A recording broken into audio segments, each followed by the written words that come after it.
Es un privilegio estar aquí otra vez. Gracias por recibirme. Gracias por seguir buscando la verdad, deseando conocer la verdad y andar en la verdad. Porque no es lo mismo saber la verdad y andar en la verdad. Yo tengo pasión por la verdad. Y la verdad es a veces muy cara. Y si tú eres fiel a la verdad que el Eterno te va revelando, te vas a dar cuenta que vas a tener enemigos. Si quieres caminar con la verdad, ese compromiso tiene un precio. Pero yo prefiero tener más temor de Dios que de los hombres. En este tiempo, en este viaje, estoy hablando de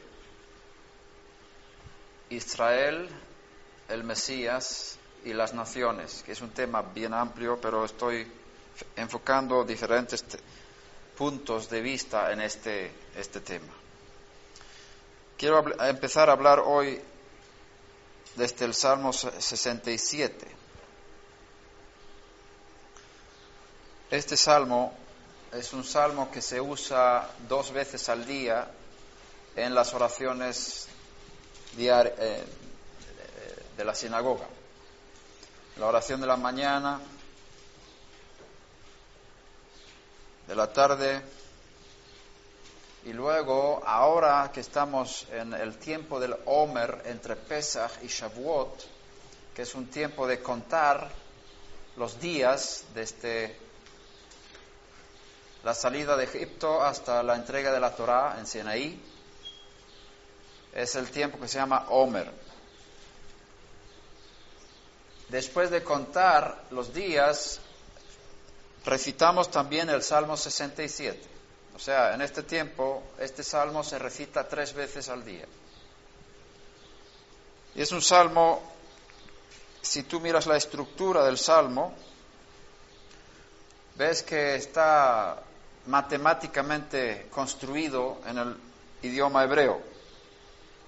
No se ve tanto en las traducciones, pero si cuentas las palabras en hebreo, ves que hay 49 palabras. Es 7 por 7. Y si no sé si puedo mostrar aquí, de alguna forma, el texto hebreo. Se ve aquí la introducción, la Natseach Binginot Bismor Shir. Eso es la introducción. Luego viene el salmo en sí. Si quitas la primera línea, ves que hay 3 líneas. Uy, se me fue aquí. A ver si lo puedo ampliar. No lo puedo ampliar. ¿Se ve? Voy a darle un poquito más de fuerza de luz. 1, 2, 3 líneas más o menos igual de largas. Luego viene una línea muy larga. Y luego hay 3 líneas más. Entonces son 7 renglones en total, si quitas la introducción, digamos. Si lo pones de esta forma,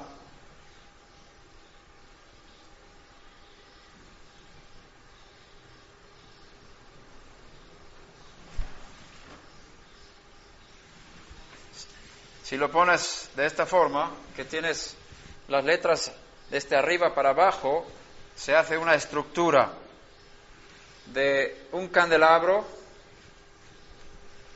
un palo en medio con la oración larga, con 3 oraciones por cada lado. Es la menorá. El candelabro que estaba en el templo. Entonces, en la oración de la sinagoga, en las oraciones del libro de oraciones del Sidur, tenemos este salmo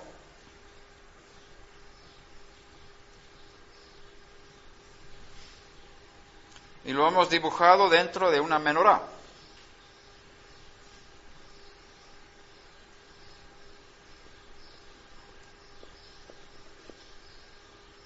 de esta forma. Entonces, si tú vas leyendo, aquí la introducción cabe en las 7 lámparas que están encima. Pone aquí, Lamnatseach bin Genot Mizmor Shir. Y tú tienes la traducción ahí, ¿verdad? Si miras en tu Biblia, Salmo 67.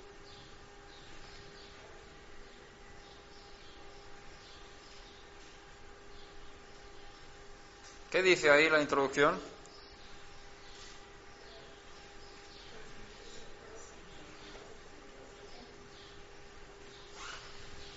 Para el director del coro con instrumentos de cuerda, ¿verdad? Y luego viene el salmo, dice, salmo cántico. Dios tenga piedad de nosotros y nos bendiga y haga resplandecer su rostro sobre nosotros, Selah, para que sea conocido en la tierra tu camino, entre todas las naciones tu salvación. Te den gracias los pueblos, oh Dios, todos los pueblos te den gracias. Alégrense y canten de júbilo las naciones, porque tú juzgarás a los pueblos con equidad y guiarás a las naciones en la tierra. Selah. Te den gracias los pueblos, oh Dios, todos los pueblos te den gracias. La tierra ha dado su fruto. Dios, nuestro Dios, nos bendice. Dios nos bendice para que le teman todos los términos de la tierra. Este salmo, ¿qué hablo? ¿De qué habla? ¿Cuál es el tema? El tema es una petición o una proclamación de que la bendición venga al pueblo de Israel, ¿verdad? Pero con un propósito. ¿Cuál es el propósito de recibir bendición en Israel? Para que sea conocido en la tierra tu camino. Entre todas las naciones tu salvación. Te den gracias los pueblos, oh Dios, todos los pueblos te den gracias. Y ahí vemos como Israel está pidiendo, Señor, bendícenos, ven con todo lo que tienes para nosotros, para que las naciones se beneficien de lo que tú nos estás dando a nosotros. Y es interesante que este salmo tiene 49 palabras. Entonces, en este tiempo del Omer, cada día está pasando por una de las palabras del Salmo.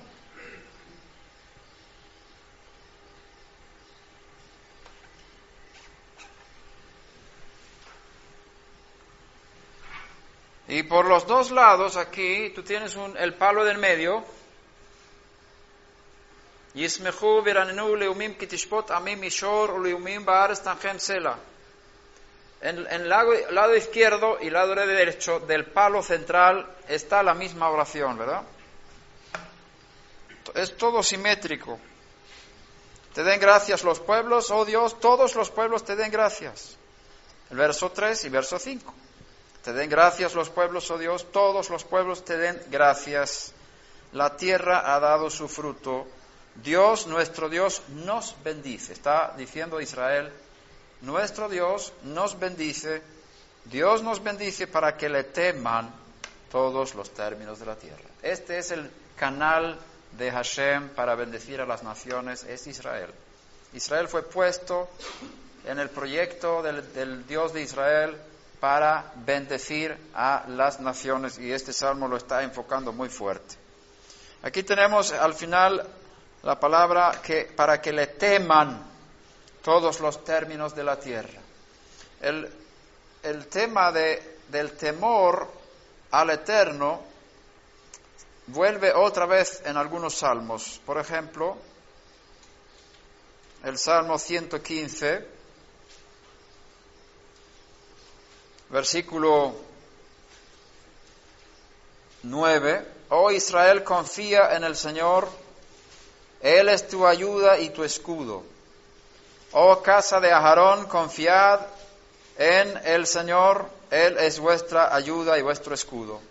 Los que teméis al Eterno, confiad en el Eterno, Él es vuestra ayuda y vuestro escudo.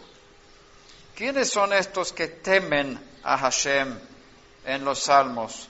En este texto vemos que hay un grupo Israel, hay un grupo, casa de Aarón, y el grupo, los que teméis al Señor.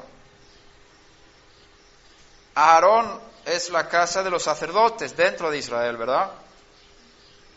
Y tenemos Israel, que es un grupo más grande, dentro del cual está la casa de Aarón.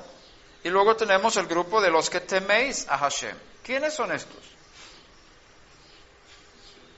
Son los de fuera de Israel, gente de las naciones, de los gentiles que temen al Dios de Israel. El propósito del Eterno para crear a Israel no fue que todo el mundo se hiciera judío. Tú ves, por ejemplo, en tiempo de David el rey y Salomón el rey, que venían muchas personas de fuera, especialmente en tiempos del rey Salomón. Y él es una figura profética del Mesías, el hijo de David, ¿no? Entonces, lo que pasó en el tiempo de Salomón el rey es una mini manifestación de lo que va a pasar cuando el Mesías esté en la tierra. ¿Qué pasó con los que venían de fuera? Por ejemplo, venía la reina de Sabá y otros muchos para escuchar la sabiduría del rey. Y venían de todas las naciones de Israel y ellos se llevaron bendiciones de revelación de cómo servir a Dios, de cómo temer al Eterno, pero en ningún momento vemos que hubo conversiones ni individuales ni en masas en ese tiempo. Entonces, hubo una influencia de Israel sobre el mundo de tal manera que las naciones, o muchas personas de las naciones empezaron a temer al Dios de Israel. Tenemos también otro ejemplo de Hiram, el que ayudó al rey Shlomo a construir el templo. Tenemos el ejemplo de Naamán, que fue sanado de la lepra por el profeta.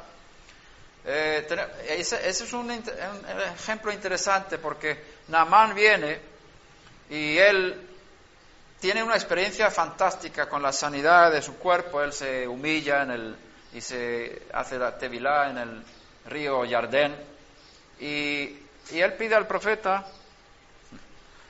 Hay ángeles que se me mueven por aquí. Él pide al profeta que Hashem me perdone porque tengo que servir a mi Señor, que cuando él va a entrar en el templo de su Dios y se va a inclinar y a adorar a su Dios, yo tengo que estar con él e inclinarme.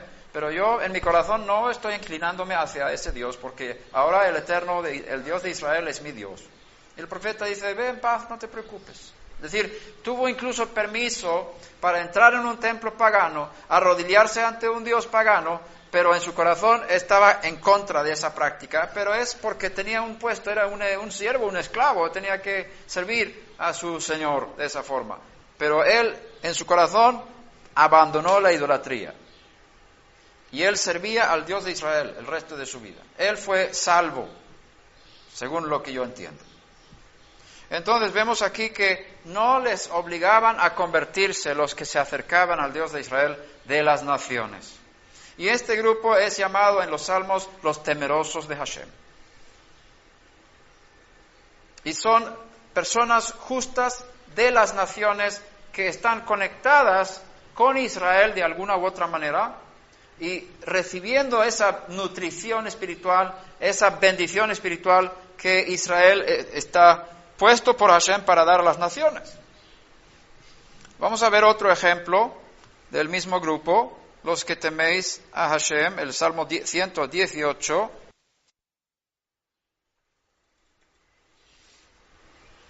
Dad gracias a Hashem porque Él es bueno, porque para siempre es su misericordia. Diga ahora Israel, para siempre es su misericordia. Diga ahora la casa de Aarón, para siempre es su misericordia. Digan ahora los que temen a Hashem, para siempre es su misericordia. Ahí vemos ahí otra vez estos tres grupos. Podríamos dibujarlos de esta forma. Tenemos a Aarón en medio, que sería como el tabernáculo, el sacerdocio, los sacerdotes.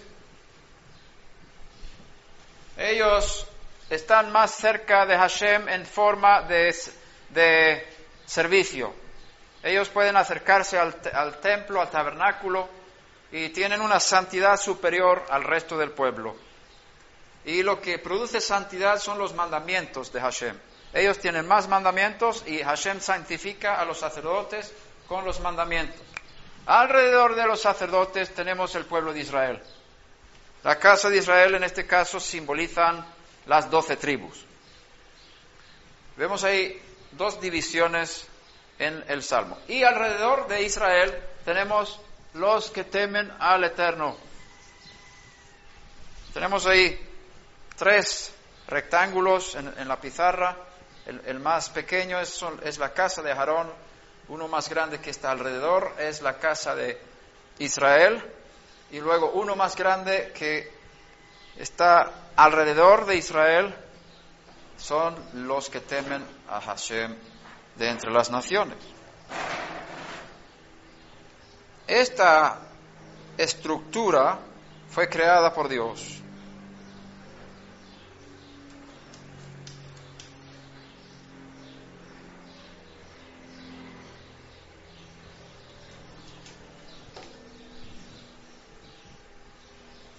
Él creó divisiones entre los sacerdotes y el resto del pueblo. Y Él creó divisiones entre el pueblo de Israel y las naciones. Esto no quiere decir que Él esté rechazando un grupo u otro, sino está poniendo diferentes tareas y responsabilidades en cada grupo. Él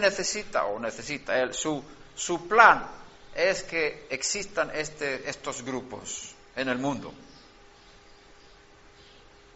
Entonces,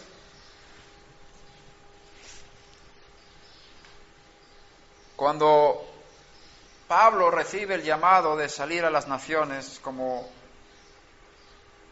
shaliach, como emisario, como apóstol, su tarea fue llegar a los gentiles.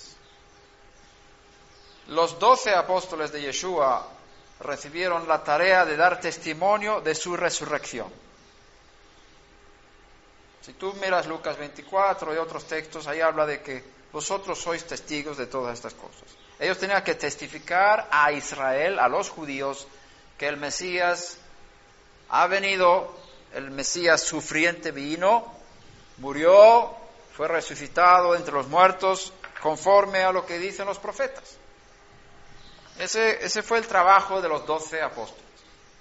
Los 12 apóstoles no fueron puestos para fijar halajá en el sentido de establecer leyes para Israel, porque hubo ya jueces puestos desde Moisés, desde Moshe Rabenu, instituidos jueces en Israel, líderes políticos en el sentido religioso político, para estructurar y dirigir la nación, y ya había leyes tanto escritas como orales, que fueron establecidas por el Eterno para regir la nación de Israel. Por lo tanto, al venir Yeshua y escoger a 12 shlichim, 12 emisarios, el trabajo de ellos no fue renovar o restablecer una nueva orden judicial para Israel, una nueva ley o una cosa de esa, porque él no tenía ese propósito. Ellos fueron escogidos para dar testimonio de la resurrección. Ahora, cuando el Mesías escoge a un emisario para enviarlo a las naciones, ya es diferente. Por eso, la capacidad de Pablo era muy superior a los 12 apóstoles en el sentido de educación, quizás también de retención mental. Era un genio Pablo. Él fue educado en Jerusalén bajo Gamliel, que era uno de los rabinos más importantes de la época. Él conocía las leyes de pe a pa. Posiblemente supo recitar la Torá de memoria, posiblemente todo Tanaj. Pablo, Rabí Shaul. Entonces, uno puede preguntarse por qué un rabino es enviado a las naciones. Todo lo que había aprendido Pablo era para vivir él correctamente según las normas del Eterno y también enseñar a los judíos cómo vivir según la halajá, según las normas del Eterno, agradar al Señor con todo. ¿Cómo es enviado a las naciones? ¿Por qué? ¿Por qué el Eterno escoge a un rabino para esa tarea? Y no cualquier rabino, un rabino con calibre de lo más alto. Porque la tarea de enseñar a los gentiles no es fácil. Pablo tiene dos misiones en su ministerio, en su llamado. El primer trabajo que hace Pablo entre las naciones es predicar sobre la salvación. Y eso lo ves en 1 Corintios 15. Este es el mensaje que os he traído. Y si lo mantenéis, seréis salvos por esto. Lo que os prediqué, y eso es importantísimo que mantengáis, que el Mesías murió por nosotros según las Escrituras. Siempre se basaba en el Tanaj para esto. Y que fue sepultado y que resucitó al tercer día conforme a las Escrituras. Y que se manifestó a tal y tal y tal y tal, y luego a más de 500 hermanos a la vez, de los cuales la mayoría están vivos. Con otras palabras, hay una evidencia de que hubo una resurrección. Y un rabino, Pinhas Lapide, que es judío ortodoxo, creo que es rabino, es profesor en una universidad, él no cree que Yeshua sea el Mesías, que yo sepa, por lo menos no lo confiesa, por lo menos antes no lo había hecho, y cuando él dijo estas cosas, él no confesaba que Yeshua era el Mesías, pero él dijo, lo que está escrito en 1 Corintios 15, lo que dice Pablo, que él se manifestó a más de 500 hermanos a la vez, de los cuales la mayoría, muchos viven aún, es una evidencia, una prueba de que hubo resurrección, de que él resucitó de los muertos. ¿Por qué? Porque hay un testimonio colectivo. De la misma manera como hubo un testimonio colectivo a la entrega de la Torá, ¿cómo sabemos que Moshe Rabenu recibió la Torá en Sinaí? Pues cualquiera podía haber inventado una Torá, la ha escrito, la ha transmitido de generación en generación. ¿Cómo sabemos que fue verdad? Por el testimonio del pueblo. O sea, la tradición oral da fuerza a la tradición escrita. Si no fuera por la tradición oral, no estaríamos seguros cuál es la tradición escrita, porque la tradición oral muestra que esa es la Torá, y cada Shabbat estamos señalando la Torá, diciendo, Zota Torah asher sa Moshe lifnei bnei Israel al pi Adonai beyad Moshe. Esa es la Torá que Moshe puso delante de los hijos de Israel por la boca del Señor, por la mano de Moshe. Es decir, hay un testimonio colectivo que esa fue la Torá. Y por eso sabemos que esta es la Torá escrita. Si no, cualquiera podía inventar las cosas.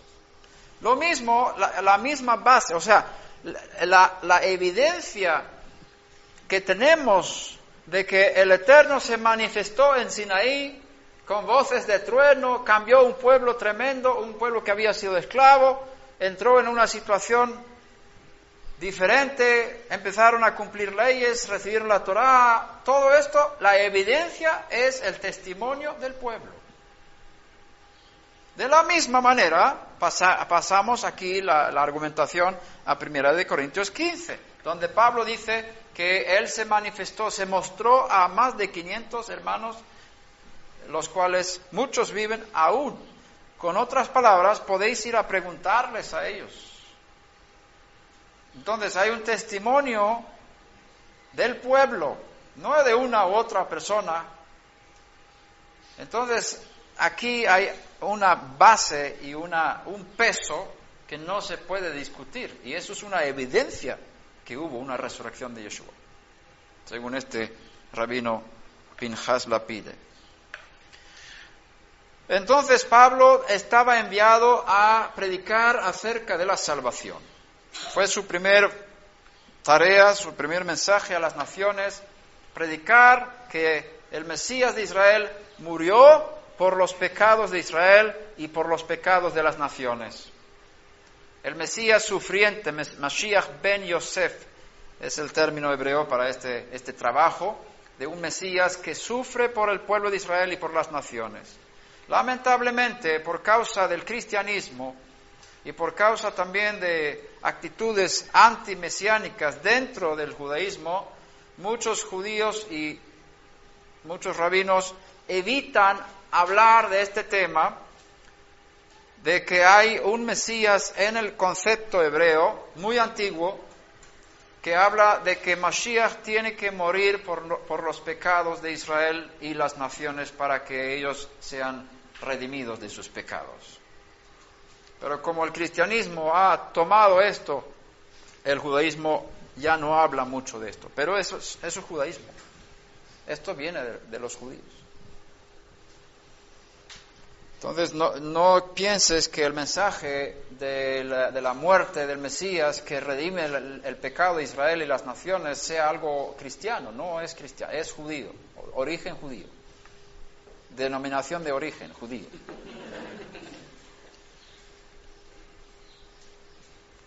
Y si alguien quiere pruebas, yo puedo dar muchas pruebas de esto. El Talmud, otros muchos escritos hablan de Isaías 53, poniéndolo como evidencia que está hablando del Mesías.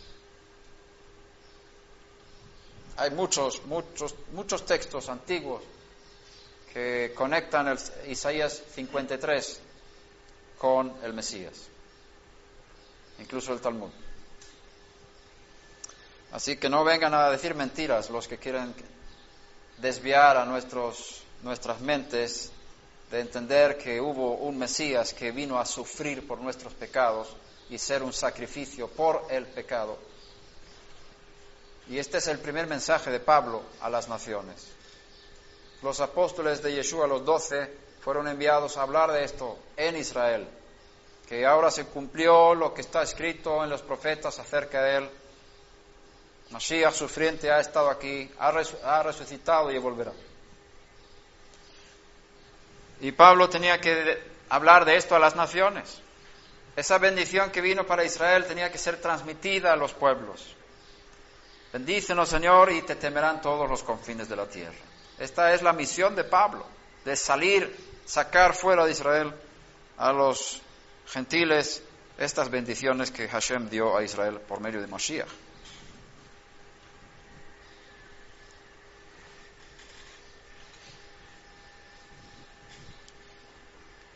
La primera vez que aparece el término HaMashiach en la Torá es en Levítico capítulo 4. El término HaMashiach significa el Mesías. Y es muy significativo que ese término aparezca en el capítulo que habla de sacrificio por el pecado. Y ese término aparece 3 veces en ese capítulo.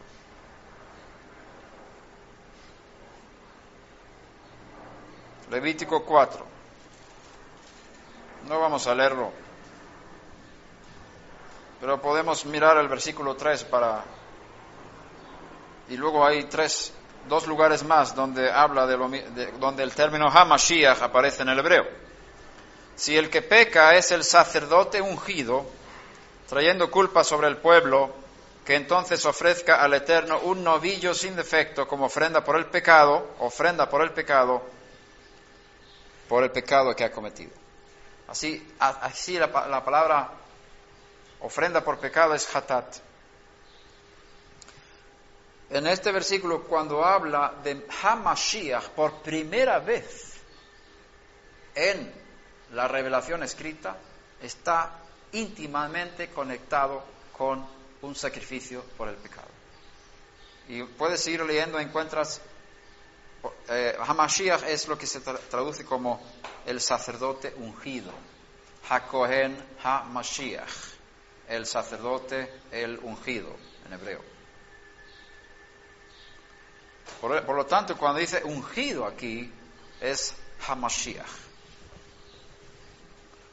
Sacerdote ungido, Hamashiach. Por supuesto, habla del sumo sacerdote o uno de sus descendientes, en nivel pshat, pero el que tiene un poquito de olfato espiritual, un poquito de profecía en su interior, ve claramente la conexión entre Hamashiach y todo lo que tiene que ver con el contexto alrededor, que es sacrificio por el pecado. El que no quiere ver esto es porque o está ciego o no quiere ver. Y el Eterno ha cegado parte de los judíos para no ver estas cosas. Y Él quiere que haya una ceguera en el pueblo judío para que este mensaje salga a los gentiles. Y eso hay que entenderlo. Si no entendemos esto, podemos ser engañados. Porque ahora hay un movimiento muy fuerte de restauración de las raíces hebreas en todo el mundo.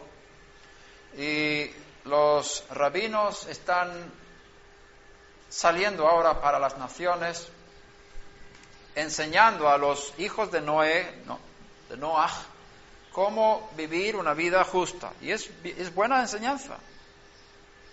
Enseña acerca de los 7 mandamientos que son importantes para las naciones. Y eso es bueno.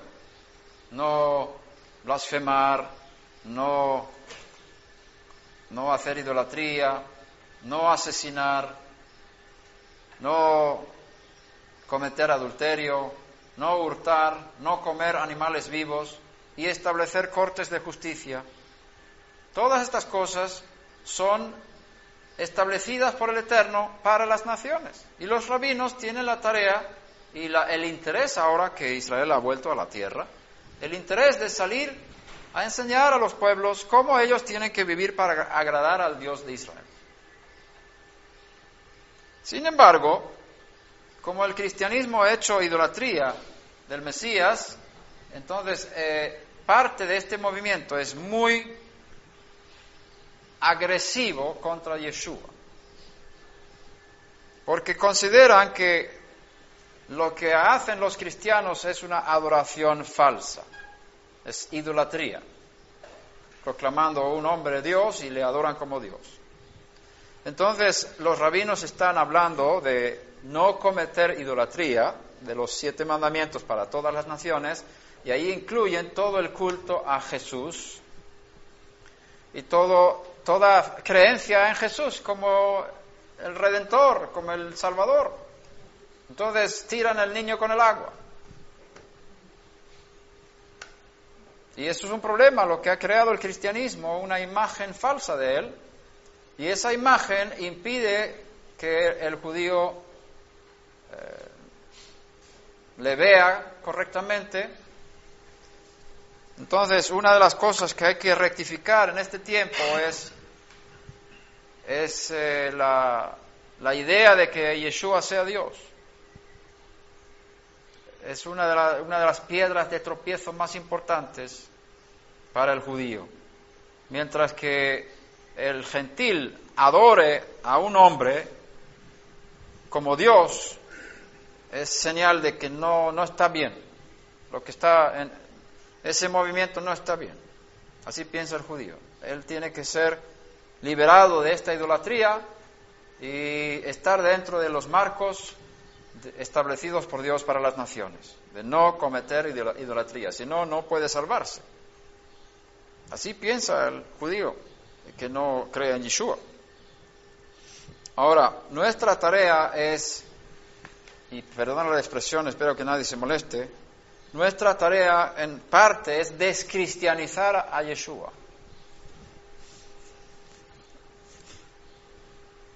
Un rabino llegó al cielo, y esto es una broma, pero es una broma para entender un poco los conceptos. Es un chiste, pero con picadura. Un rabino llegó al cielo y los ángeles decían: bienvenido rabino, vamos a pasar un buen tiempo, le hemos estado esperando, vamos a gozarnos aquí en el cielo. Y dice: no puedo estar contento, no. ¿Cómo es? Aquí estamos en el cielo, todo el mundo tiene que estar contento. No puedo estar contento. Y los ángeles no lograron alegrar al rabino. Y dicen, pues tenemos que llevarle al trono, a la casa del trono, porque a ver si el Eterno pueda animar al rabino, porque en el cielo todo el mundo tiene que estar contento. Y entra el rabino en la sala donde está el trono de Hashem, y ahí Hashem dice, bienvenido al cielo, rabino, que vamos a pasarlo bien aquí, contentos. Y dice el rabino, no estoy contento, estoy muy triste. ¿Pero cómo es eso? Dice Hashem. No, es que a mi hijo le hicieron cristiano. Y no puedo estar contento por eso, dijo el rabino. Y Hashem baja del trono, se sienta a su lado y le abraza y dice, no te preocupes, al mío también.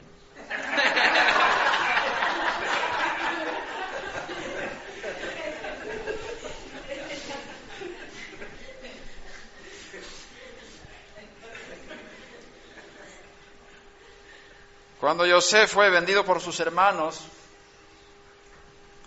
entró en Egipto, le cambiaron todo.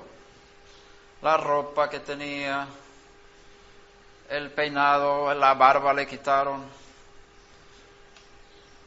Ya no podía hablar su idioma de nacimiento, le quitaron su nombre, le pusieron un nombre egipcio. Y ya tenía una imagen totalmente pagana. Y cuando vienen los hermanos a encontrar a Yosef en Egipto, no le reconocen, no le ven. La Torá habló de lo que iba a pasar con el cristianismo. Todo está escrito de antemano. Yosef fue vendido a los gentiles. Los hermanos le rechazaron, todos menos uno. Así hay un grupo dentro de Israel que no rechazó a Yeshua. Benjamín tampoco. Pero 10 hermanos le rechazaron. Y esos hermanos no le reconocen cuando están delante de él. Porque él es egipcio. Un dios de Egipto. El pueblo le está adorando. Habla egipcio, su nombre es egipcio. ¿Cómo? Es imposible que puedan ver que sea su hermano. Pero llega un momento cuando se va a dar a conocer. La segunda visita. El segundo encuentro entre los hermanos y Yosef se dio a conocer y empezó a hablar en hebreo, Ani Yosef, y ellos se asustaron, ¿cómo es eso? Y dice, que salgan todos los egipcios de aquí. Y no había nadie más que sus hermanos cuando se dio a conocer, y eso se puede entender como mostró su circuncisión. Entonces, el Eterno ha creado este velo sobre parte del pueblo de Israel, con el fin de que Yosef sea vendido a los gentiles y se convierta en el Salvador del mundo. Todo el hambre que pasó Egipto fue causado con el fin de que Yosef pudiera dar de comer a las naciones. Y esto es lo que la Torá habla de Yeshua. Se convirtió en Jesucristo. Pero fue el Salvador de los gentiles. Muchos han sido salvos por él. La comida que les ha estado dando durante muchos años, les está dando vida. Vida de entre los muertos. Muchos cristianos van a pasar al mundo venidero por causa de Jesucristo. Aunque le llamen así. Pero nosotros vemos de dónde viene y quién es. Pero ellos piensan que es un dios de Egipto. Pero Él está dando de comer, y es plan de Hashem, porque Él tiene amor a las naciones. Y Él permite que pasen cosas que para nosotros son muy difíciles de aceptar, porque tiene amor a las naciones. De tal manera amó Dios al mundo, no solo a Israel. Entonces, no es una catástrofe lo que ha pasado con el cristianismo, porque la salvación se ha predicado por el mundo entero. Muy aguado el mensaje, muy torcido muchas veces, especialmente en la Iglesia Católica. Pero aún así, hay algo de luz, y cuanto más cerca de Israel esté el cristianismo, más luz hay. Protestantismo, los evangélicos, se han acercado más a Israel en su teología, en su doctrina, pero aún así están fuera en el cristianismo, en un sistema que se separó de Israel en su tiempo, en la historia. Hashem lo permitió, lo quiso, para salvar a las naciones. Y lo dijo en la Torá que iba a pasar. Ahora, el tiempo es ahora para nosotros de encontrar que ese Tzafnat Paneach es hebreo y se llama Yosef. ¿Me entendéis la parábola, no? Ese Jesucristo no es cristiano. Además, no se llama así, no. Le han pintado, le han hecho cristiano. Pero ahora es el momento de retomar el conocimiento de quién es verdaderamente. Y él se va a dar a conocer a sus hermanos, ya verás. Y hay uno de los hermanos que nunca le negó, Binyamin, un grupo de judíos que siguen creyendo en él. Ahora, Pablo fue enviado a las naciones para hablar de la salvación a través de la muerte y resurrección del Mesías de Israel, del Mesías Ben Yosef, hijo de Yosef, el Mesías sufriente. Yeshua cumplió todas las profecías y todas las expectativas del papel de Mashiach Ben Yosef.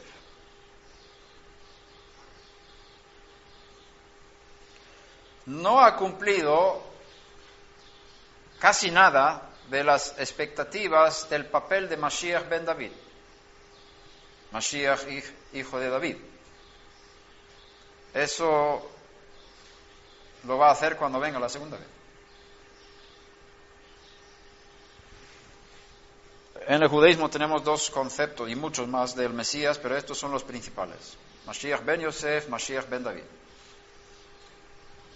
La mayoría piensa que son dos Mesías que van a venir, un Mashiach ben Yosef primero, Mashiach ben David después. Y piensan que va a ser los dos en los últimos tiempos. Y dicen que el Mesías ben Yosef tiene que morir, y luego viene el Mesías hijo de David, que es otro, según la mayoría de los rabinos. Ahora, como la mayor parte del pueblo de Israel tiene el concepto de Mashiach como Ben David solamente, y eso viene de Maimónides, que escribió en la Edad Media acerca del Mesías, cómo va a ser, quién va a ser, tal y cual. Él enfoca el papel del Mesías Ben David solamente. Y ese concepto de Mesías como el triunfante, como el que va a restaurar las 12 tribus de Israel, que va a expulsar de Israel a las naciones, que va a poner paz en la tierra, que va a reinar desde el trono de David sobre todas las naciones. Ese papel político de un Mesías triunfante es el que Rambam enfoca, que es así va a ser el Mesías.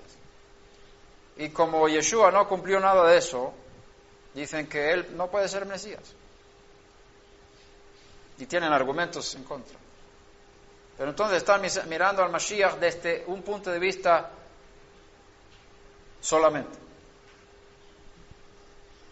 Mashiach ben David. Y es cierto, él no ha cumplido esas profecías. Pero sí hay el concepto de Mashiach ben Yosef, el Mesías sufriente. También está el concepto de Moshe Mashiach, que es otro concepto que aparece mucho en el Zohar. Y se habla en el Talmud de dos redentores, el primer redentor y el segundo redentor. Moshe Rabenu y Mashiach, que va a ser el segundo redentor. Moisés sacó al pueblo de Israel de Egipto y redimió al pueblo de la esclavitud. Ahora va a venir otro redentor y no solamente redimir a Israel de la opresión de las naciones, sino también liberar a Israel de la opresión del pecado. Y liberar a Israel del Yetzer Hará, de la inclinación al mal, para que seamos libres del pecado. Entonces hay mucho tema de Mashiach en el judaísmo que no se toca mucho. El tema de Mashiach ha sido un tabú durante muchos años y ahora es de moda. Entonces, como Rambam tiene tanto peso en el judaísmo, hay muchos que se basan en él solamente y atacan a nosotros y a otros que estamos proclamando a un Mashiach sufriente, igual que Pablo hizo para las naciones. Y en el tiempo de Pablo también la gente estaba esperando un Mesías triunfante, un Mesías que podía liberarles de la opresión romana. Lo ves claramente en los discípulos. Cuando Yeshua habló de que él, el Hijo del Hombre, tenía que ser entregado, morir, resucitar, ellos no entendían, porque tenían el concepto de Mashiach ben David. Lo mismo cuando había resucitado, dice, vas a restaurar el reino a Israel ahora en este tiempo. Dice, no os conviene saber, vosotros tenéis que salir a ser testigos por toda Jerusalén, Judea, Samaria y hasta los confines de la tierra, ser testigos de la resurrección. Y yo no os voy a revelar los tiempos que el Padre ha puesto en su potestad. O sea, no es el tiempo ahora de restaurar el reino para Israel. Es el tiempo ahora para dar testimonio de la muerte y resurrección del Mesías sufriente. Tanto entre judíos como no judíos. Porque hay salvación en esto. Entonces, este fue el primer mensaje de Rabbi Shaul, de enseñar a las naciones que el Mesías de Ben Yosef vino, murió no solamente por los pecados de Israel, sino por los pecados de todo el mundo, lo cual también vemos en primera de Juan 2. Él es la propiciación por nuestros pecados, y no solamente por los nuestros, los judíos, sino también por los de todo el mundo. Primeramente al judío y también al griego.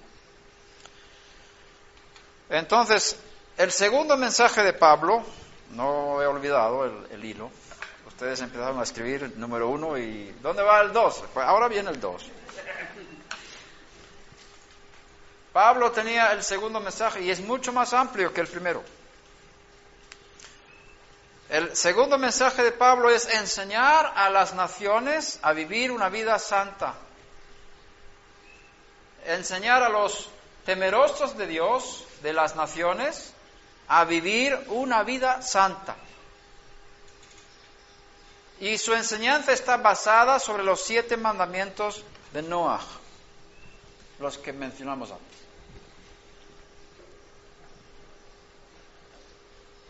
Si tú miras atravesando las cartas de Pablo, te vas a dar cuenta que están llenas de enseñanza acerca de cómo vivir correctamente para agradar a Dios. Y se vuelve otra vez y otra vez a los 7 mandamientos de Noaj. Los 7 encuentras en sus cartas. Es decir, Pablo no salió de Israel a las naciones para convertir a los gentiles en judíos.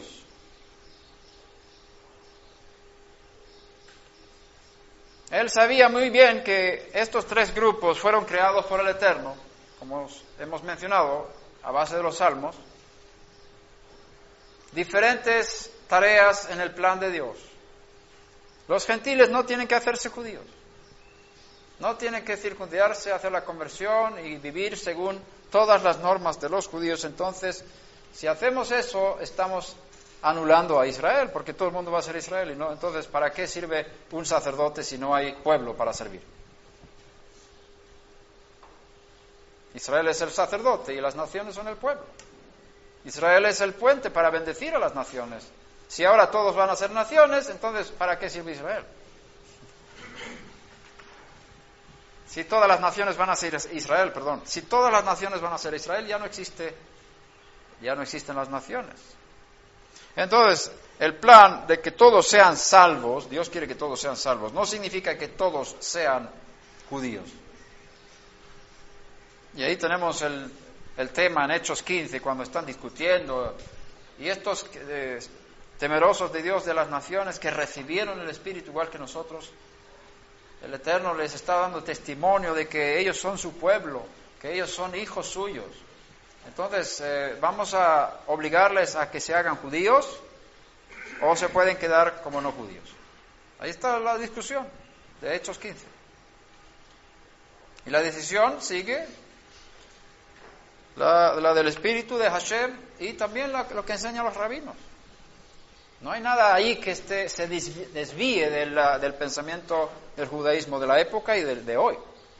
Que los gentiles pueden ser temerosos de Dios, servir a Dios con todo su corazón, llegar a niveles de santidad, igual que el sumo sacerdote en Israel, si ellos están haciendo las cosas bien, y el Eterno los acepta en su tarea de justos de las naciones.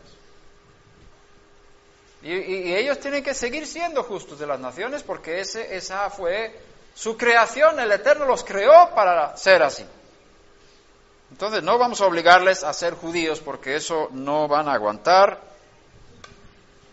porque hay cosas que ellos no fueron creados para hacer. No vamos a obligarles a cantar una canción que no tienen voz para cantar.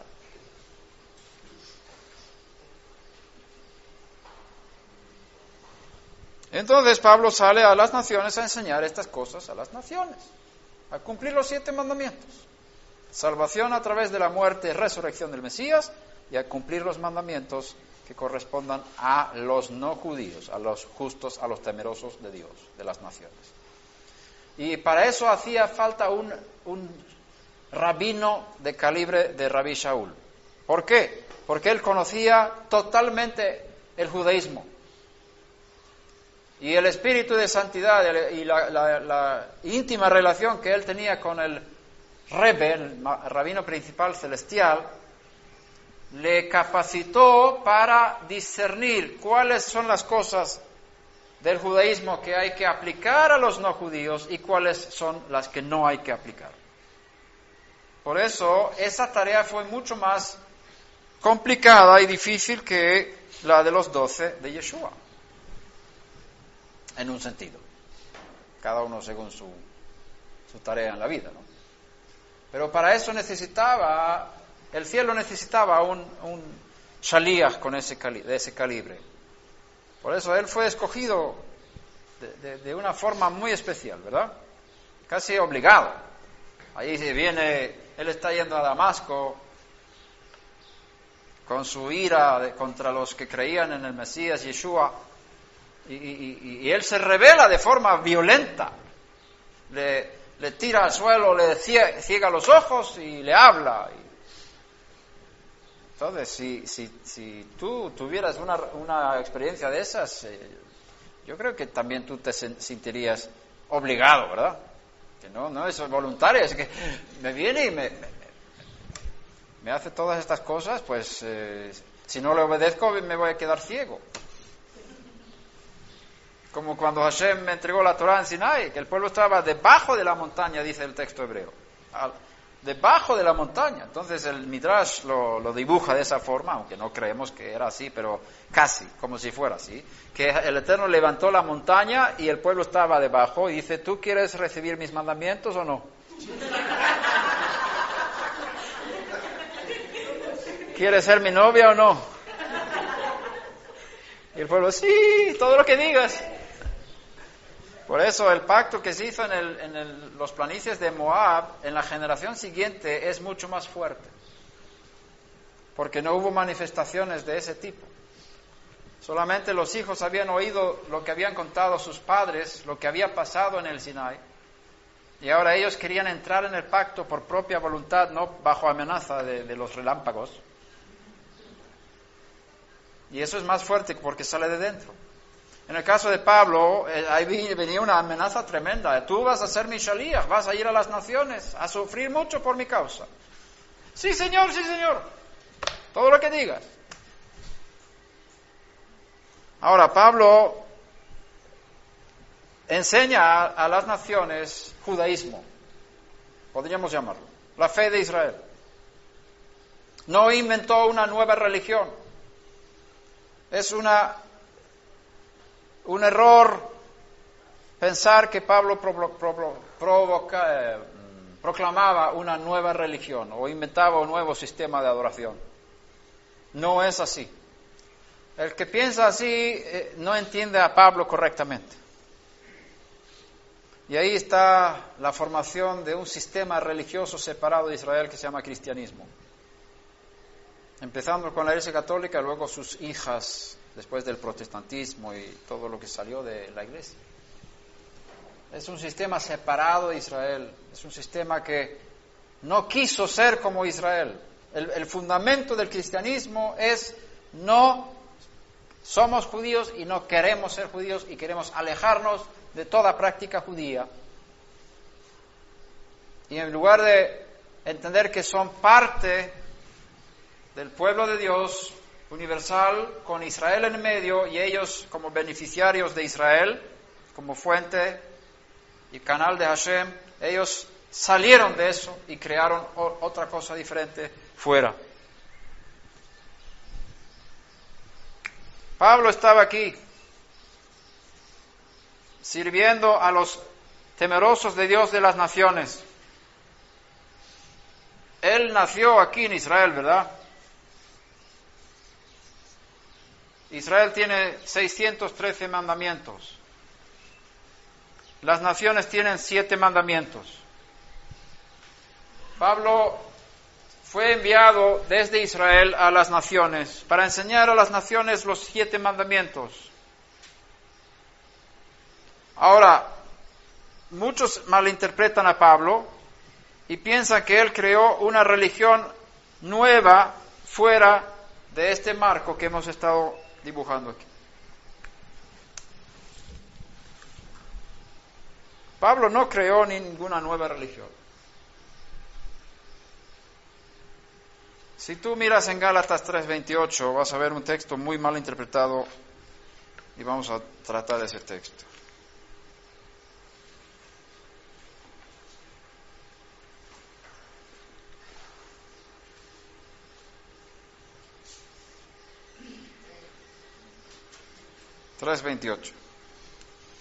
No hay judío ni griego, no hay esclavo ni libre, no hay hombre ni mujer, porque todos sois uno en el Mesías Yeshua. Y si sois del Mesías, entonces sois descendencia de Abraham, herederos según la promesa. Este texto, si tú lo miras como está escrito, es peligrosísimo. No hay judío ni griego. Cuando ahora vino el Mesías, todos somos iguales. Surgen varias preguntas. Vamos a intentar de interpretar a Pablo tal como parece ser en el texto. Vamos a decir que él dijera esto. Ha venido el Mesías. Entonces el Mesías anuló la diferencia entre el judío y el no judío. Y esto es lo que se ha creado, ese pensamiento es muy común. Entonces, si no hay diferencia entre judío y griego, es decir, no judío, las normas que son para los judíos, o hay que aplicarlas a los griegos, o hay que obligar a los judíos a dejar sus normas, para que haya nuevas normas, según el Nuevo Testamento, nueva forma, nuevas leyes. Entonces los judíos no tienen que cumplir lo que Dios les dio a ellos en Sinaí. Esa es una forma de interpretar lo que dijo Pablo. La mayoría opta por la segunda. En lugar de obligar a los gentiles a entrar en el judaísmo, circuncidar a sus hijos, comer comida kasher, guardar el Shabbat, todas estas cosas que el pueblo de Israel tiene que hacer, dice, eso no puede ser. No, el judaísmo ya está pasada de moda, eso ya es del Antiguo Testamento, entonces eso ya no. Entonces lo que ahora Pablo dice es que todos somos iguales, es decir, que los judíos tienen que vivir como todos los demás. Entonces lo que el Eterno entregó al pueblo de Israel en Sinaí era hasta venir Cristo, como lo llaman. Es la palabra griega para Mashiach. Así que Cristo vino para anular todo lo que Dios hizo con Israel en el Antiguo Testamento. Y eso es muy fuerte. ¿Quién se atreve a creer en eso? Es como decir, el Dios de Israel se revela en Sinaí a su pueblo y dice, yo os voy a hacer un pacto perpetuo por todas vuestras generaciones. Y si vosotros vais a ser desobedientes, que lo vais a hacer, yo os voy a castigar, pero no os voy a destruir, voy a seguir manteniendo el pacto y la promesa que di a los padres, y os voy a restaurar al final. El Eterno prometió no quebrantar su pacto, aunque el pueblo fuese desobediente a su pacto. Hay promesas bien claras, y si tú lees en los libros de Moshe Rabenu, cuando habla de las maldiciones y las bendiciones y maldiciones por la obediencia y desobediencia, aunque Dios prometa destruir, hacer toda clase de calamidades contra su pueblo por su desobediencia, siempre hay una esperanza final en los profetas, en la Torá, que habla de que siempre hay un grupo fiel, siempre va a haber una restauración final, que el Eterno no ha rechazado a su pueblo, como dijo Pablo. Dios no ha rechazado a su pueblo Israel, al pueblo judío. Siguen siendo pueblo de su pacto, que Él estableció con Abraham y su descendencia para siempre. Entonces, ¿quién se atreve a desafiar ese pacto entre Dios e Israel? No es de extrañar que los judíos odian a Pablo. Lo que pasa es que no odian a Rabbi Shaul, sino odian la mala interpretación de sus escritos. Y con razón, yo estoy de acuerdo con no odio, no está bien odiar, pero aborrezco esa interpretación. ¿Por qué? Porque está destruyendo el pacto entre Dios e Israel, diciendo que todos los judíos son iguales que los demás. No hay judío ni griego. Ahora vamos a formar un nuevo pueblo de Israel, basado sobre otras normas y no las normas que el Eterno dio en Sinaí al pueblo de Israel.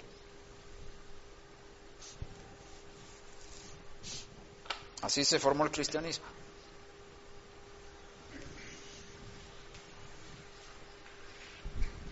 Si un judío come cerdo, está desobedeciendo los mandamientos.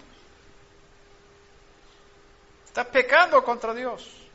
Si un judío maneja su carro en Shabbat, está pecando contra Dios.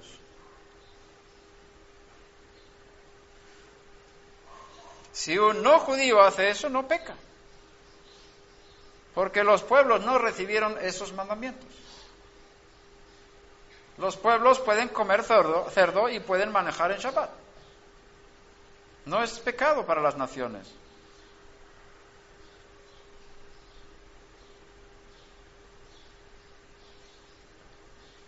Seguro que habrá...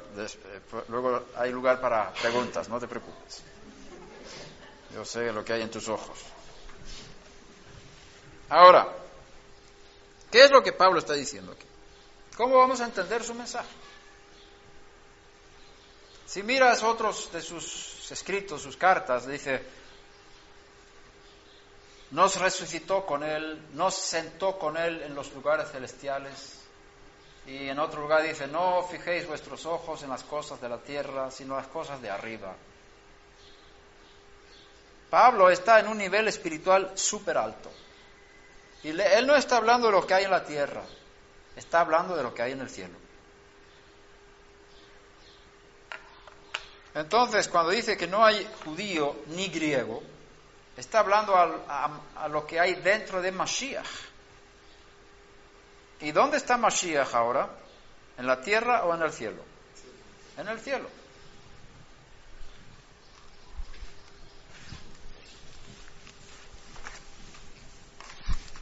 No sé si hice esta ilustración la última vez que estuve aquí, no me acuerdo.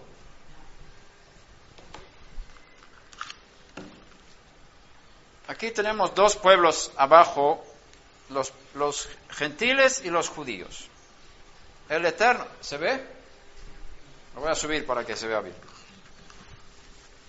Tenemos dos puntos aquí abajo, los judíos y los gentiles. La Torá marca la diferencia entre un pueblo y otro. Hay una línea divisoria muy importante entre el judío y el no judío. La Torá fue dada para hacer que Israel fuera santificado, lo cual significa separado dedicado. Vosotros me seréis pueblo santo. Éxodo 19. Eso quiere decir que las naciones fueron separadas de Israel, es decir, Israel fue sacada de las naciones para ser un pueblo diferente, un pueblo separado, un pueblo santo, un pueblo dedicado a un servicio divino mucho más difícil, mucho más exigente y mucho más bendecido al mismo tiempo. Entonces hay una división, hay un muro entre judío y no judío. El Eterno creó esa división.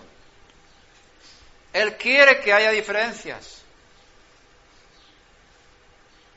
Este mundo está creado sobre el principio de Bet. La letra Bet es la segunda del alefato hebreo. Por eso la Torah empieza con Bereshit. Bereshit bara Elohim et hashamayim et haaretz. ¿Hablamos de esto la otra vez? No, ¿verdad? La letra Bet es la segunda letra del alefato y significa dos. Y el mundo fue creado a base de esta letra. El Eterno hubiera podido crear el mundo con la letra Aleph.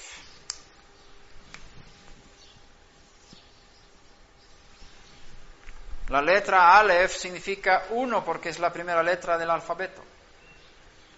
Hubiera podido escribir Elohim creó en el principio de los cielos y la tierra. Y la palabra Elohim empieza con Aleph. Y eso sería lo justo, porque el origen de todo es Elohim. Es Dios. ¿Por qué no se pone a Él primero? ¿Por qué no se pone a Aleph primero en esta creación? Él escoge otra letra que es la Bet. Por eso empieza Bereshit. En el principio creó Dios los cielos y la tierra. Él tiene un propósito con esto. El mundo fue creado con el principio Bet, no Aleph. Por eso tú sigues leyendo en Génesis 1 y llegas a ver que Él separó de la luz, entre la luz y las tinieblas, una separación, una división. Luego Él divide entre cielo y tierra, aguas encima de la atmósfera y debajo de la atmósfera. Luego separa entre el mar y tierra. Y hay división de dos en toda esta creación. Masculino, femenino, hombre, mujer, Israel y las naciones. Es parte del sistema de este mundo separar entre dos tipos de pueblo. Dios lo quiere así, lo ha creado así. Porque este mundo está regido por la letra Bet, por dos, el sistema 2.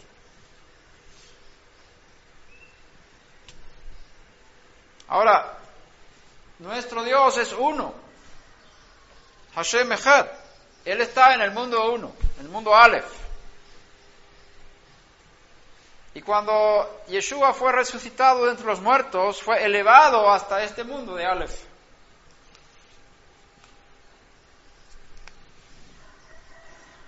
En el mundo Aleph no hay división ninguna. Cuanto más subas en el Espíritu, más unidad vas a encontrar. Entonces, cuando el Mesías fue resucitado de los muertos, fue colocado en Jerusalén celestial. Y aquí pongo en Sion una piedra preciosa. El que crea en ella no será avergonzado. Yeshua está en el cielo, no está en la tierra. Entonces, Pablo está hablando de los que están en Mashiach.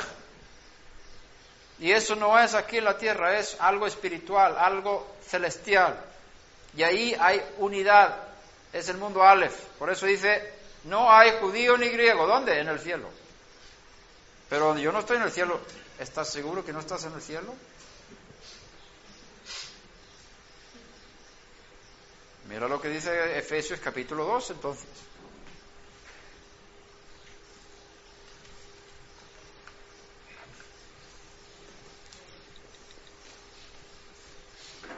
Hay muchas cosas que tenemos que restaurar en nuestro pensamiento. La idea de ir al cielo cuando te mueras hay que cuidarse de esas cosas. Él os dio vida a vosotros que estabais muertos en vuestros delitos y pecados, en los cuales anduvisteis en otro tiempo según la corriente de este mundo, conforme al príncipe de la potestad del aire, el espíritu que ahora opera en los hijos de desobediencia, entre los cuales también todos nosotros en otro tiempo vivíamos en las pasiones de nuestra carne, satisfaciendo los deseos de la carne y de la mente, y éramos por naturaleza hijos de ira, lo mismo que los demás. Pero Dios, que es rico en misericordia por causa del gran amor con que nos amó, aun cuando estábamos muertos en nuestros delitos, nos dio vida juntamente con el Mesías. Por gracia habéis sido salvados, y con Él nos resucitó. Con Él nos resucitó. Y con Él nos sentó en los lugares celestiales en el Mesías Yeshua.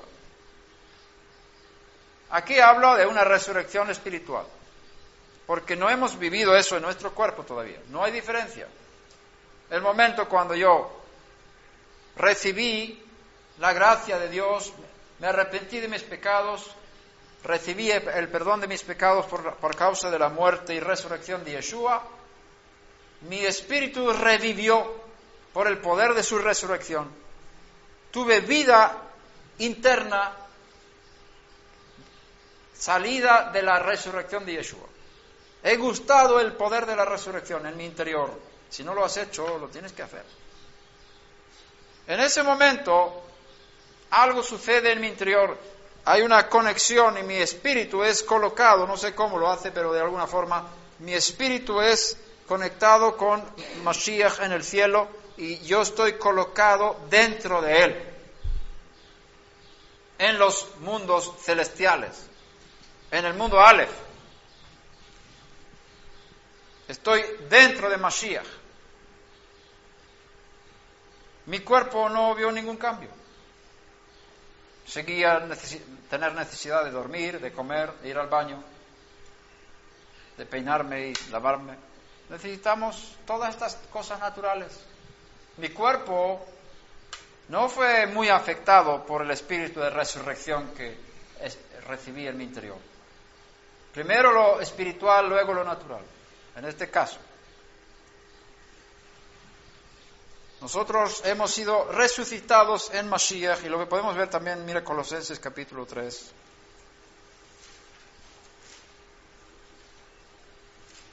Versículo 1. Si habéis pues resucitado con el Mesías, buscad las cosas de arriba, donde está el Mesías sentado a la diestra de Dios. Poned la mira en las cosas de arriba, no en las de la tierra, porque habéis muerto. ¿Cuándo? Yo no he muerto. Habéis muerto, y vuestra vida está escondida con el Mesías en Dios, en el mundo Aleph. Cuando el Mesías, vuestra vida, sea manifestado, entonces vosotros también seréis manifestados con Él en gloria. Está hablando de algo espiritual. Está hablando de nuestra Neshama, nuestra alma superior. Ha recibido estas experiencias y estos cambios internos y estos posicionamientos espirituales. Hemos sido colocados dentro de Él en los lugares celestiales. Pablo está hablando de estos niveles espirituales altísimos cuando enseña. Por eso mucha gente no entiende a Pablo, porque no están en esos niveles. Piensa que está hablando de las cosas aquí en el mundo Bet. Y si tú intentas adaptar muchas de las enseñanzas de Pablo, especialmente antes de las exhortaciones, cuando habla de las verdades del Mashiach, y si no lo entiendes desde el mundo Aleph, no vas a decir como Pedro que Pablo es difícil de entender. Y vas a crear una nueva religión, igual que se hizo de sus enseñanzas. O aceptar la que ya existe, como resultado de la mala interpretación de Pablo. Ahora, si miramos aquí, tenemos aquí entonces 3 puntos. Los judíos,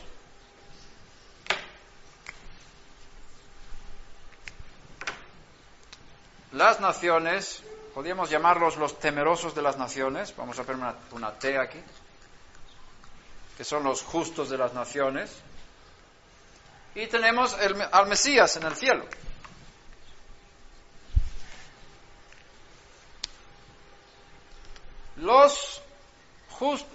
Pablo está hablando de judíos que están en Mashiach y gentiles que están en Mashiach. Y está hablando de lo que hay en el mundo celestial. Aquí no hay judío ni griego. En Mashiach somos uno. En el mundo celestial. En la tierra hay diferencia, porque la Torah establece esa diferencia. Y la Torah no está en el cielo. La Torah está en la tierra. La Torah fue puesta en esta tierra para hacer la separación entre judíos y no judíos.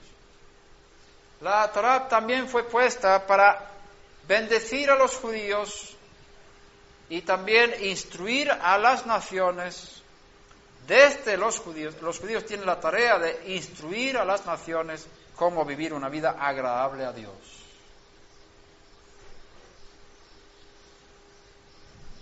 El judío fue instruido por Dios cómo vivir una vida agradable para Él, y fue instruido por Dios cómo hacer culto al Dios de Israel para que su presencia esté permanentemente viviendo dentro del pueblo. Y el judío puede enseñar a los no judíos cómo agradar a Dios y cómo rendir culto a Dios. Por eso los salmos dicen: alabadle todos los pueblos. El judío enseña a los de las naciones cómo alabar al Dios de Israel. Y las naciones tienen que aprender de Israel cómo alabarle, cómo adorarle, cómo servirle, cómo rendirle culto. Porque Israel fue puesto como instructor de las naciones. Lo que pasa es que hay mucha rebeldía. Dicen: yo, Israel, yo no quiero, yo voy a adorar a Dios a mi manera. El que habita en las alabanzas de su pueblo. Y nosotros ahora somos el pueblo de Israel. Somos el nuevo Israel. Los judíos ya fueron rechazados por Dios, ellos ya fallaron, y ahora nosotros en Cristo somos el nuevo Israel. Qué pena. Pero no está escrito que Él habita en las alabanzas de su pueblo. Dice: tú que habitas en las alabanzas de Israel. Salmo 22 creo que es. Ahora, para complicar la cosa, tenemos un Jerusalén celestial y tenemos un Jerusalén terrenal. Por eso la palabra Yerushalayim en hebreo es dual. ¿Cuánto tiempo tenemos? Hay tiempo, ¿verdad? La palabra Yerushalayim en hebreo es dual. ¿Qué significa dual? Tenemos singular, tenemos plural y tenemos dual. Dual es dos. Toda palabra hebrea que termine con ayim es dual, dos. Mishkafaim, lentes. Michnasaim, pantalones. Yadaim, manos. Yerushalayim, dos ciudades. Hay una arriba y una abajo. Por eso es doble, dual. Como dice Pablo, la Jerusalén de arriba es nuestra madre y es libre. Gálatas. Hay una abajo y otra arriba. Hay un templo arriba y un templo abajo. Un paralelismo espiritual y material. Entonces, el Israel de abajo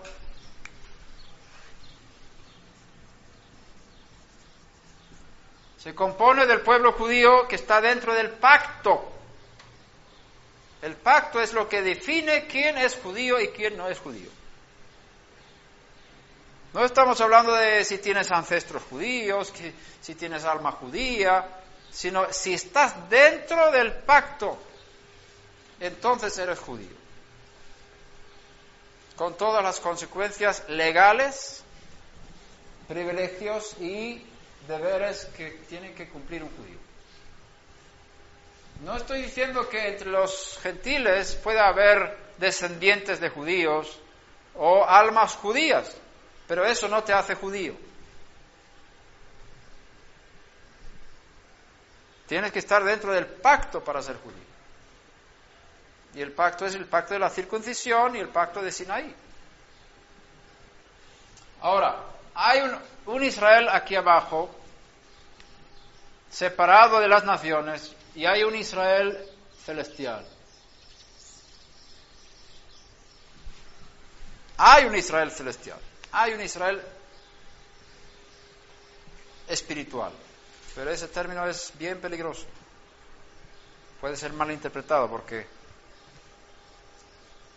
Bien. Pero es un hecho. Entonces, el olivo del cual Pablo habla en Romanos 11 es un olivo que se encuentra en el mundo celestial. Porque la raíz del olivo es el Mesías. Y el Mesías está en el cielo. Yo soy la raíz de David, dice él, ¿no? Yo soy la raíz. Entonces, los que fueron injertados en ese olivo de las naciones pertenecen al Israel de Dios que está en el cielo. Espiritualmente es israelita, pero físicamente es gentil. Y aquí puede haber confusión, y aquí tenemos que cuidarnos mucho de no cometer el mismo error histórico. De decir que todos los que están en el Mesías o todos los que están en Cristo ya son el nuevo Israel, y ya son el Israel espiritual, y eso es lo que vale. Israel físico ya no vale. No es así. El Eterno creó el Israel físico como cuerpo para mantener su gloria en este mundo y transmitir al mundo su gloria y sus bendiciones. Ahora, tú puedes pertenecer al Israel celestial sin pertenecer al Israel terrenal. Los que son judíos que creen en Mashiach Yeshua están dentro del Israel celestial y dentro de Israel terrenal.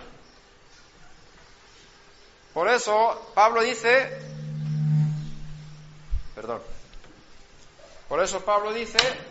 no hay judío ni griego, aquí arriba. Todos somos uno en Mashiach Yeshua. Todos somos Aleph. Pero aquí abajo somos diferentes.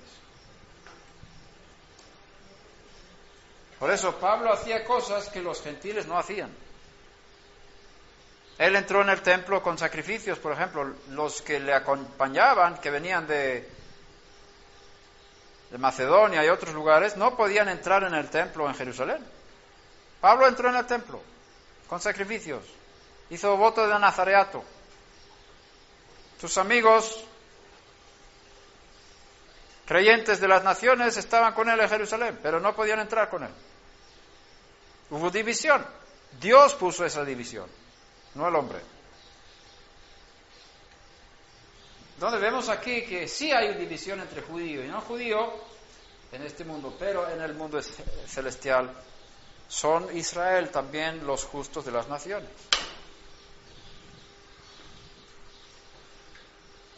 Así que en el espíritu tú eres parte de Israel. Dice Romanos 11 que fuiste injertado entre las ramas naturales, en el olivo cultivado. Fuiste cortado del olivo silvestre donde habías nacido y fuiste injertado contra naturaleza en el olivo cultivado de Dios, que es Israel celestial. Y ahí tú estás entre las ramas que creen que tienen el espíritu de Mashiach. Somos uno, el Mashiach, en el mundo celestial. Pero aquí en la tierra tenemos diferentes tareas y diferentes llamados y diferentes mandamientos. Si entendemos esto, va a ser mucho más fácil no confundirse y saber el papel de cada uno.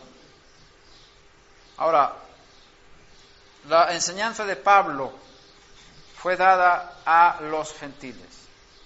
Pablo no enseña a los judíos. Por eso tú no puedes aplicar las cartas de Pablo y decir que un judío tiene que hacer lo que Pablo enseña. Rabí Shaul no enseña a los judíos. Él es el Shaliach, el apóstol de los gentiles. Eso está escrito en Gálatas. Que él es el apóstol de los gentiles. Y también Romanos. Entonces, tú no puedes sacar las enseñanzas de Pablo y obligar a los judíos a cumplir eso. Todo lo que venden en la carnicería puedes comer. Eso no es para judíos. Es para los gentiles, temerosos de Dios. Algunos usan eso para decir, yo puedo comer cerdo. Personalmente estoy convencido de que si tú eres santo y justo de las naciones, tu dieta debe también reflejar tu santidad. Y debes aprender de los judíos a regular tu dieta para que subas de nivel espiritual. Por lo tanto, casi el cerdo está prohibido para el no judío que cree en Yeshua. Antes dije que no es un pecado que las naciones coman estas cosas. Y es cierto, no es pecado. Pero tú que no quieres estar cuanto más cerca del precipicio posible, sino cuanto más cerca de la santidad posible, tú decides tomar una dieta diferente. Y aprendes de los judíos, porque Hashem dijo, vosotros me seréis santos, sois mis hijos. Y como Hashem dijo, vosotros mis hijos, os doy una dieta. Entonces tú como hijo de Dios, o hija de Dios, que estás en la familia de Dios celestial, tú también tomas esta dieta como dieta tuya. Quizás no tan estricta como los judíos, pero hay cosas que tú evitas en tu menú. ¿Por qué? Porque tú quieres santidad. Y en cuanto al Shabbat, por ejemplo, Pablo no dice a ningún justo de las naciones que tiene que guardar el Shabbat. En ningún lugar de las cartas de Pablo se dice que tienen que guardar el Shabbat. Pero para el judío el Shabbat es sagradísimo. Un judío que corta leña y hace fuego en Shabbat es reo de muerte. Eso lo vemos en la Torá. Pero eso no es así para los temerosos de Dios de las naciones. Por eso Pablo no dice a los temerosos que tenéis que guardar el Shabbat, porque si fuera un mandamiento de vida y muerte, él estaría enfocando mucho la importancia de ese mandamiento, igual que los otros mandamientos que son de vida y muerte, como no asesinar, no blasfemar, no cometer adulterio y no hacer idolatría. Por ejemplo, idolatría y pecados sexuales son una prioridad en las cartas de Pablo. Y él dice claramente, ningún fornicario tiene derecho al mundo venidero. No tiene herencia en el reino del Mesías. Y tampoco ningún avaro tiene herencia en el reino del Mesías, porque es un idólatra, ¿ves? Uno de los 7 mandamientos de la idolatría. Entonces, hay pecados que son mortales para los justos de las naciones, y Pablo enfoca muy fuerte advertencias contra esos pecados. Huid de la idolatría, por ejemplo.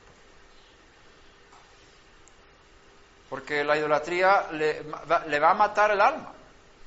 No tendrá parte en el mundo venidero. Pero no dice nada del Shabbat. El judío que quiebra el Shabbat es reo de muerte, y el gentil que quiebra el Shabbat no es reo de muerte. Sin embargo, él dice en Colosenses que nadie os juzgue en cuanto a Shabbat, en cuanto a comida y bebida. Vamos a ver. Días de fiesta, vamos a Colosenses, capítulo 1, 23 o 2. ¿Qué es? 2. Colosenses 2. 16. Por tanto, que nadie se constituya en vuestro juez con respecto a comida y bebida, o en cuanto a día de fiesta, o luna nueva, o Shabbat. Ahí vemos que Pablo no está diciendo que tenéis que guardar los mandamientos que los judíos guardan en cuanto a comida y bebida. No está diciendo que tenéis que guardar las fiestas, o luna nueva, o Shabbat. Pero está diciendo que nadie os juzgue por estas cosas. ¿Qué dice? ¿Qué quiere decir esto? Hay varias interpretaciones, pero una de ellas es la que yo mantengo. Es como decir, vosotros sois libres para hacer estas cosas. Hacéis bien en hacer estas cosas. Y si estáis haciendo estas cosas judías, que nadie os juzgue por eso. Que nadie venga a decir que no lo puedes hacer. Que nadie te venga a decir lo que está bien y está mal para ti. Tú tienes que manejar en Shabbat, cocinar en Shabbat. No, que nadie venga a juzgarte porque tú estás guardando el Shabbat. Y si tú celebras las fiestas, que nadie te juzgue por eso. Tú haces el seder de Pesaj en tu casa con tu familia. Tú sacas los panes sin levadura durante una semana y comes matzah. Estás contando el tiempo entre Pesaj y Shavuot para recibir la Torah en el día de Pentecostés, en Shavuot. Celebras Shavuot con la comunidad. Que nadie te juzgue por eso. Tú construyes una sukkah fuera de tu casa y ahí estás una semana durmiendo en la sukkah, comiendo en la sukkah, disfrutando con tu familia. Que nadie te juzgue por eso. Y estás celebrando luna nueva. Que nadie te juzgue por eso. ¿Ves lo que dice Pablo? No está diciendo que no hagáis estas cosas. Está diciendo que nadie os juzgue por estas cosas.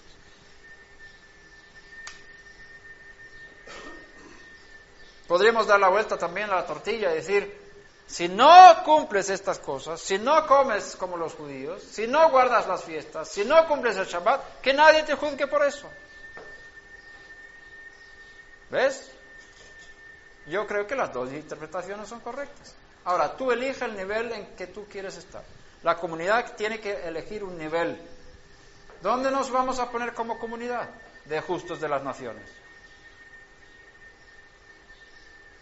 ¿Qué nivel vamos a tener de observancia en la comunidad? Y en tu casa tú tienes que poner un límite. En tu familia, en tu vida personal.